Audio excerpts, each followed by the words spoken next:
Well, I'd like to welcome you all to our new home. This is going to be the first of many Embroidery Medic tutorials that we're doing in our very own Embroidery Legacy digitizing software. Now remember to subscribe if you like these types of videos and ring that bell so you're notified every time we release a new video. Now one of our Inner Circle team members sent in this design, and this was an SVG file, meaning that it's all artwork, and they were able to define the pieces of artwork and assign stitches. So it can really speed up the process until you get into an area that gets a little tricky, because when artwork is developed, it isn't necessarily broken apart or, separated having embroidery in mind. So the area that they were having trouble was this area right here, and you can see the original outlines that are here. This is the original outlines right here, and that is sort of what they did as a representation. So they wanted to know how to do that, and I need to be honest right off the bat, they did the right thing. They didn't necessarily follow the SVG, and I'll show you why in a second. Looks like they manually digitized most of these pieces, and when I redo this little section, I'm going to probably do the exact same thing. I'm going to make sure that I manually digitize that one part, and then obviously the rest of the design is okay to have been done more in an automated fashion. So the first thing I do whenever I look at a design like this, and I'm just going to move right up over here. Let's fit it to screen first so you can see the entire thing. So there's the entire design that was done. And I brought in the same piece of artwork that they provided, and I kind of broke it apart, got rid of all the other, stuff that was in there that could distract us so that we could just focus on this piece here. Now, the actual design is only 5.5 inches wide, so it's not a really large design, probably left chest, and the original artwork was like 13 inches. So we had to shrink it down, make sure that we got it to the size we want. And the first thing I'm going to do when I get into this and I start looking at the artwork itself is I'm going to go to the scale that I'm accustomed creating designs at. I have been digitizing and creating designs at a consistent scale for my entire career, and that scale is actually 6:1. It's 600%. And because I've seen it at that scale over and over again, I can pretty quickly assess how I'm going to do things, which stitch types, how much detail, when things are too tiny or too small. In this object right here, the little, secondary grids are actually 1 millimeter, and the major grids are 1 centimeter. So I can right away tell that I have like a little square there is going to be 1 millimeter. So I know I'm going to have to make some things a little, larger than they are appearing with the artwork on screen. That's half the battle when doing embroidery, is knowing when things are too tiny for thread, because we're not dealing with ink, we're dealing with thread as our medium. So the first thing I'm going to do is I'm going to actually take my measuring tool and I'll start to measure some of these objects, because I can see that we're at inches right now. Let's switch over to metric. I can see that all of these are just fine. That's like 2.5 millimeters. This one's running just at about 1 millimeter. I got to make sure that I have at least 1 millimeter of throw, so I'll probably make this a little bit wider. But if I were going to actually try to do this with an SVG file and I wanted to automate it, it's probably going to take a lot more work to break it apart. And I'll show you a little bit of what I mean. We'll break it apart just a little bit. I might not do the whole thing, but I'm going to show you how much work it can be to get that automated process. And then I'll show you how I would just do it manually. I know that when I look through the design, one of the first colors in the design is actually this piece right over here that they actually did within the original piece, which we can see right over here.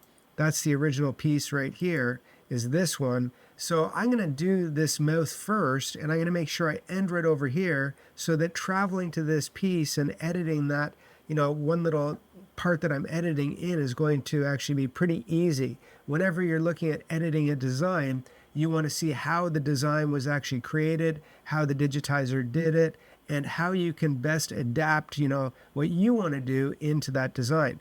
And one of the best ways to do that is to actually kind of do a quick redraw. So if I have that object and I want to see how it's going to redraw, I can very, very quickly come in here and see how this object is going to, path itself through and create itself. And that way, when it's all done, and it's finished, it's going to look great. And there's really nothing wrong with how this design was pathed. I can tell the person who created this, it isn't their first time to the rodeo. They've done this a few times before. I can tell right away by looking at it. But again, we all learn from each other, and I'll just give my input, and they can, see if any of the little tips that I give, they, get a few, I guess, grains of wisdom out of it, and it will help them to, finish this design properly themselves.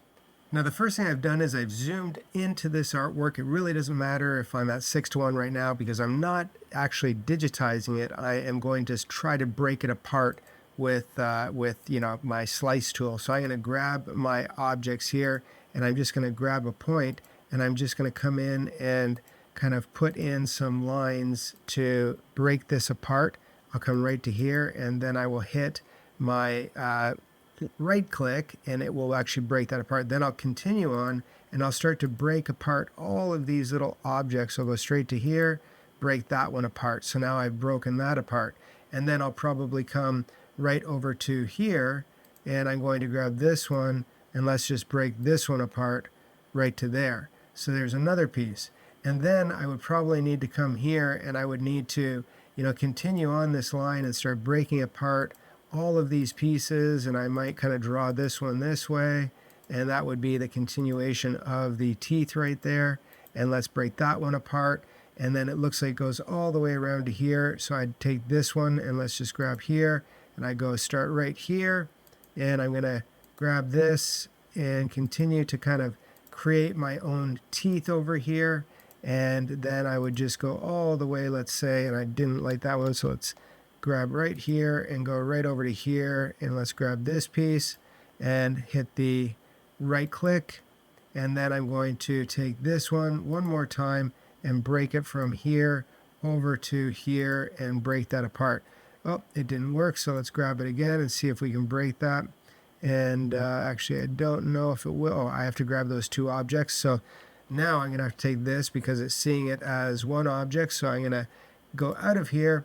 I'm going to grab this piece, and then I'm going to go within my colors that I can see here, and I'm going to make sure that I grab the one that's on the inside as well. And here I got to make sure that I can find that one. It's right over here. So now I have those two pieces. I have them selected.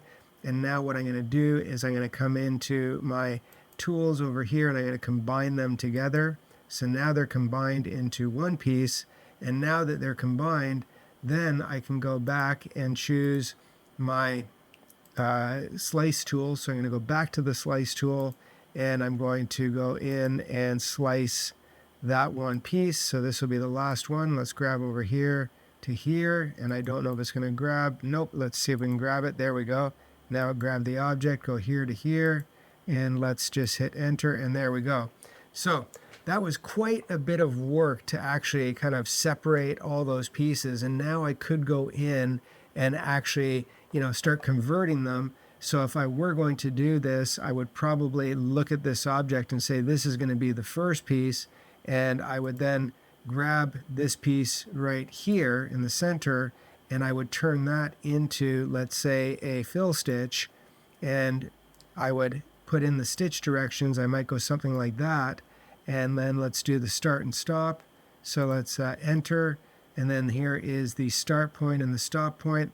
If I'm going to see where I'm going to end in this, I'll probably start right over here, and I'm going to stop over here, and then enter it. Now, I would still need to go in and adjust the pull comp manually, because right now there's no pull comp in there, but then I would probably come in and grab the second piece, which would be this piece right here, and then I would go to my convert to satin, and I would grab this and start pulling all of my satin stitches across. And I would need to go in and manually, edit all these nodes afterwards and try to make sure that I, complete it, because these really kind of look long when you were looking at them in a situation like this, but in reality, we know that this is not even 3 millimeters. So I know that it's not going to be a really long stitch, and there's not going to be many stitches in there, but I have to make sure that I put in probably enough inclination points. I don't have to really worry about turning them. this is getting really small and tiny in here. But again, I could edit that after the case. Oops.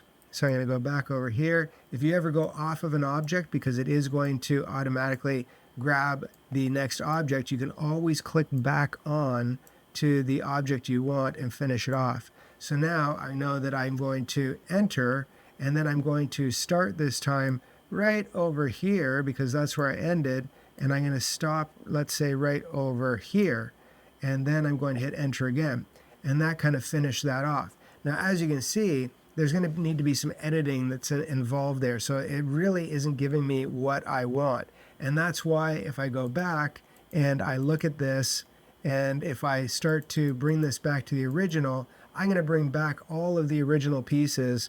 So let's just grab this right here, this entire color, and I'm going to tell it to go back to artwork. And that is going to be one of the easiest ways to get this to go back to my original artwork so that I can start over and, clean this up and do it properly. So in this situation, trying to save time using a vector file isn't really an advantage because you do need to, I guess, go to some of the old school tools. But the beauty of the program is I can combine the two at any time because I have the ability to convert from artwork to stitches, or I can use all of my manual digitizing from a classic satin to satins to fills to whatever I want. So we're going to pick this up and we're going to do it properly, and then we'll see the results. Now, the first thing I'm going to do is select the object. I'm going to make sure that everything's locked down. So I have it locked, and that way I can't actually select it while I'm digitizing. If you keep that SVG, the vector objects there, and you're actually using your widget to create whatever stitch type you want, as you're going along, if you grab the things underneath because it's still an active object, that can work against you. Now I'm just going to grab my tool, and I'm going to use a fill stitch, and I'm going to use my fast draw. So I'm just going to grab that tool, and I might as well change the color so you'll be able to see it on screen a little bit better.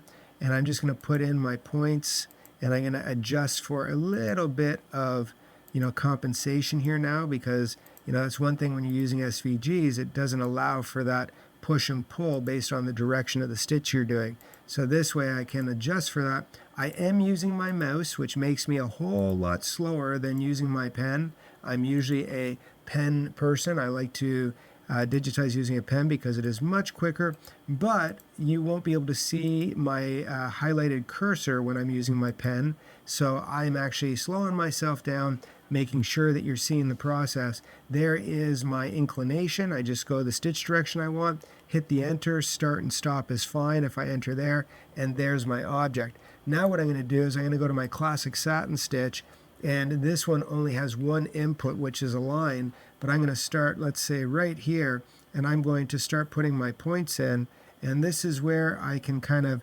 over-exaggerate and put in some inclinations that are going to help me define this, because remember, the 6:1 scale, I'm not at 6:1 now, but I know that I really need to exaggerate these points. These are just, plain too small to be the size they are, so I'm exaggerating this substantially, and I'm not even bothering putting in any curves. I mean, I could hit a curve button, but there's really no point in it, so I'm just going to do straight points, because when something's this small, you think you're spending all this time generating a curve and it's going to help you, but it really doesn't matter, because there's only so many little pieces that are going to be defined anyways. And this is where it's really going to be, truth be told, this is so tiny right here that as I'm going around these points, I'm going to slow down the process. And if you look at how much I'm manually overstitching this, I'm overstitching this quite a bit. So when I get all the way over to here, to this point here, and I've overstitched that, I can hit the enter button, and there that object is now done, and it looks much cleaner than it did before. If I do see an area that doesn't have enough stitches, but that would probably even be okay. Let's turn on the 3D. A little bit of a space there, but that's so much stitching in one area, I think we're going to be fine.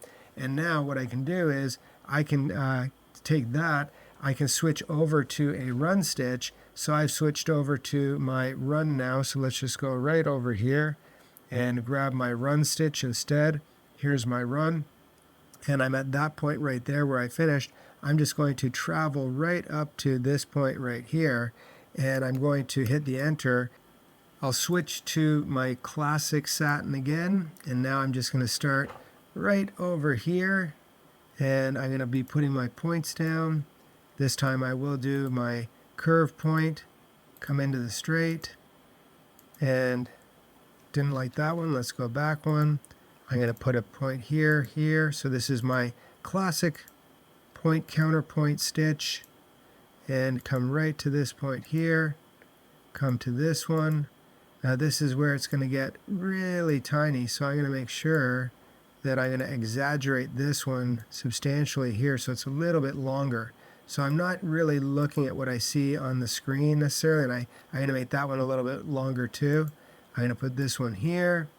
This is the same thing. I'm going to make sure that I exaggerate this one because that is, definitely under 1 millimeter.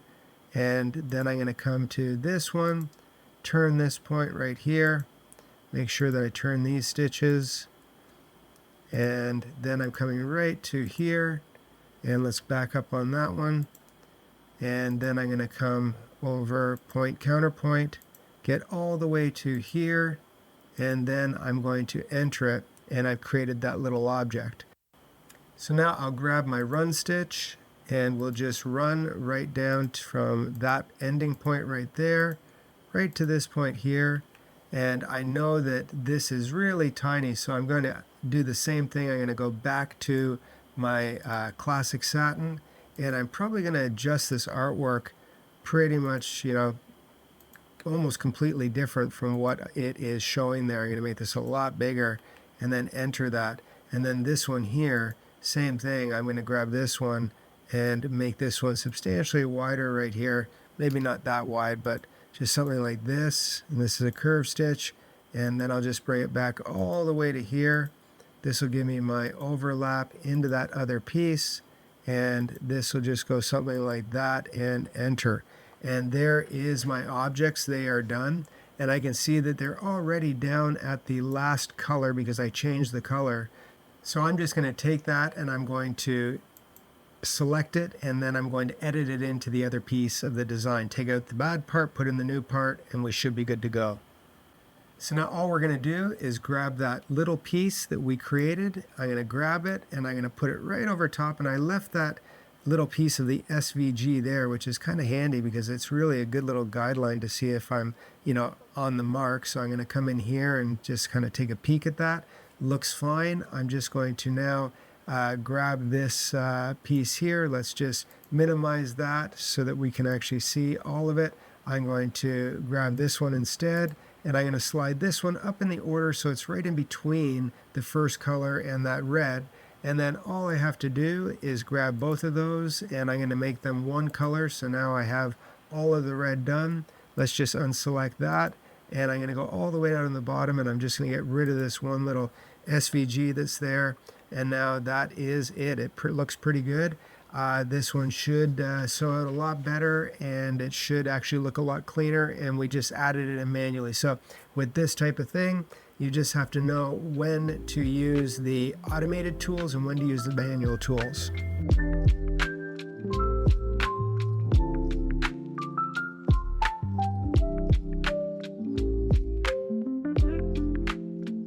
So I hope you enjoyed seeing the new Embroidery Legacy Digitizer in action. It is quick, it's smooth, it's clean, interface is not all cluttered up. We are going to be launching officially in spring of 2025. Right now we have our Inner Circle team working with us, adding all the bells and whistles. Hope you enjoyed this video, and we'll see you next time.